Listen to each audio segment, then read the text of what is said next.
Ladies and gentlemen, as the crop losses have accelerated over these past few difficult growing seasons in the depth of a record low solar minimum, we've seen a trend where food manufacturers have started shrinking down their serving sizes, but keeping prices the same. It's called shrinkflation. It's a way of increasing the prices you pay for food subtly so that you don't notice. Chocolate manufacturers were especially easy to catch, but this has been going on with can sizes of soups and drinks and across the board. You've seen a lot of this.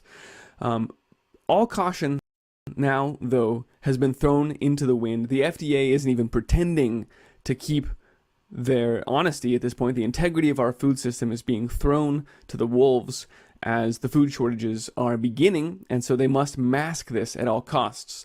So take a look. This week, the FDA has temporarily, because of the coronavirus, the pandemic, we have loosened our restrictions for the fifth time, in fact, in the last few months, on labeling. So much so, in fact, that you can now substitute out ingredients and not even change your label. You don't even have to tell people that it's not meat in your recipe anymore. We need to talk about this because people need to know that it's going on. I'm Christian, and this is the Ice Age Farmer broadcast. And generally, people like to know what they're eating. That's no surprise. In fact, there have been a rash lately as fake meat has really entered the public awareness, the public consciousness, and been rolled out into fast food restaurants even in this last year. States have been fighting back, saying, whoa, you can't call this cell-cultured, lab-grown, fake stuff. I mean, in some cases, it's like the corn is actually a fungus that's been cultured. So the states actually came out and said, no, you can't brand this as meat. That's false advertising, and that damages our ranchers. And it was mostly states that do have ranchers or some component of agricultural production going on that have taken a stand against this. So take a look. Oklahoma passed a law that said you can't call this trash meat. The same thing was done in South Dakota, in Montana, in Arkansas, and Mississippi, and Missouri, where they actually have to, sadly, they have to explicitly pass legislation that defines meat as coming from an animal, and everything else is barred from using that. So in the last few years, this subject has actually tried to make sure that consumers are aware of what's being pawned off on them.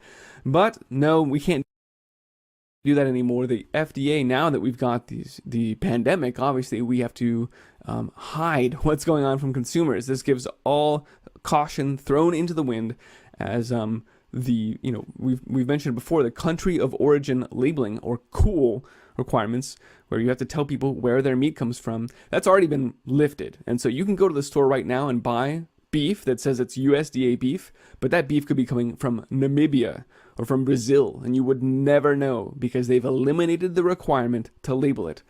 Well, that was just, turns out, that was just the first few steps, because, as I said, this week they have thrown the caution into the wind. You can literally replace ingredients in prepackaged things now and not update the labels. So we can take, think about it. Let's just read this. Ingredients can be temporarily subbed in or out as long as they don't significantly alter the nutritional content or pose an allergy risk.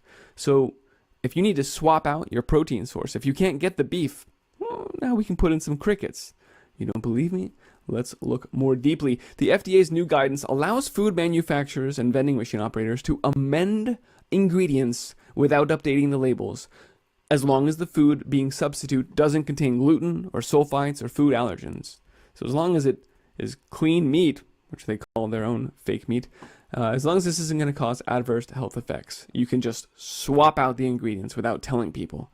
It's stunning. Food can be substituted or omitted as long as it's not the major ingredient in the product. We don't even need to have chicken in your tacos now. We didn't feel like we should tell you, but yeah, it's not in there. You can also add or subtract food that doesn't affect the nutritional content.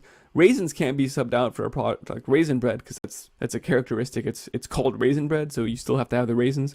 But if it's just part of your recipe, like green peppers and a quiche, fine. You can leave it on the cover. You can keep it in the picture. It's on the label. It's in the ingredients list. It's not in the product. You can't believe the nutritional facts anymore. You can't even trust the list of ingredients. This is stunning. There are some other restrictions. FDA also says that vending machines no longer even need to tell you the caloric value of that food. But so activist groups have already come out and said, hey, whoa, wait a minute, this is a little ridiculous. We're already worried that these changes will become permanent, and that which is what we should all be worried about. All of these coronavirus changes, that's what's going on here, is the agenda is rolling forward. So they are right to call that out. This is not a temporary change. This is a permanent reduction in the fidelity of information you're getting about your food from the system. As long as you depend on them to feed you, well, they're not even going to tell you what they're feeding you anymore. It's stunning. And we view this with suspicion. They might want to continue doing this after this emergency ends. The rules, again, may swap secondary ingredients as long as these substitutions don't contain adverse health effects.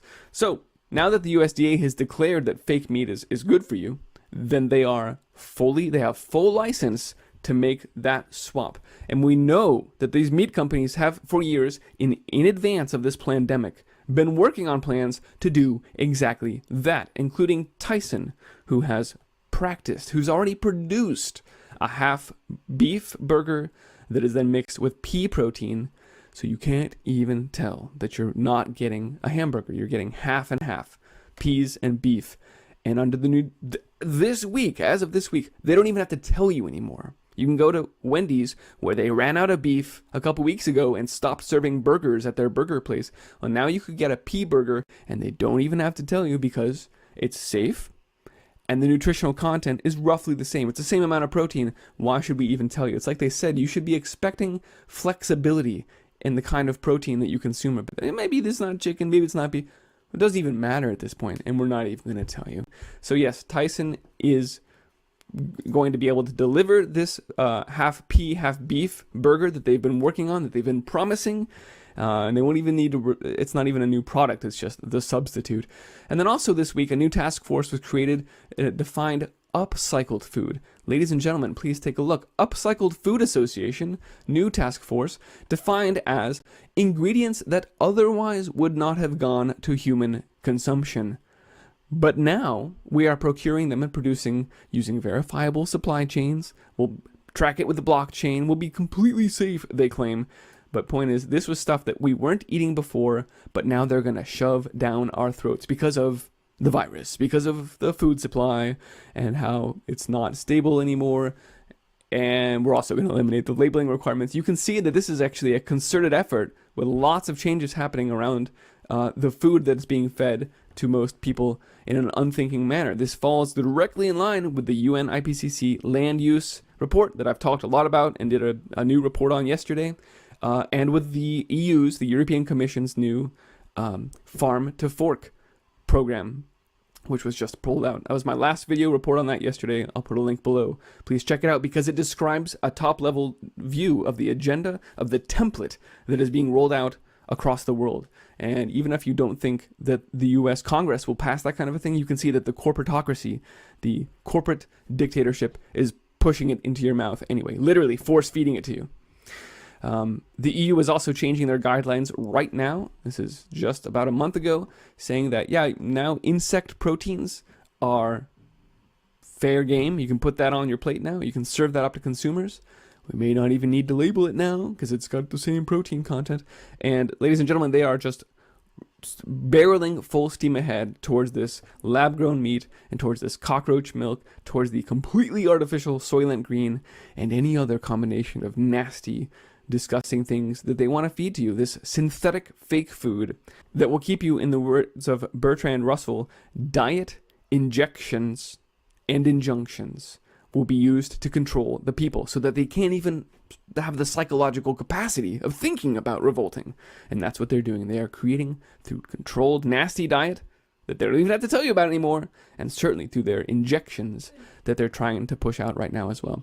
Ladies and gentlemen, that's just a brief look at how they are eliminating labeling requirements as the food supply is poisoned and as it runs dry in the grand solar minimum, and this deliberate implosion of the supply chain, the total technocratic transhumanist takeover of food is barreling forward, and they're not even going to tell you that they're doing it. Please pass on the word so that people can be sure to understand what's going on and to start growing their own food and make sure that they're able to feed their families genuinely nutritive food and not cockroach milk. Thanks for watching, folks. Let's go build great things and grow abundant food.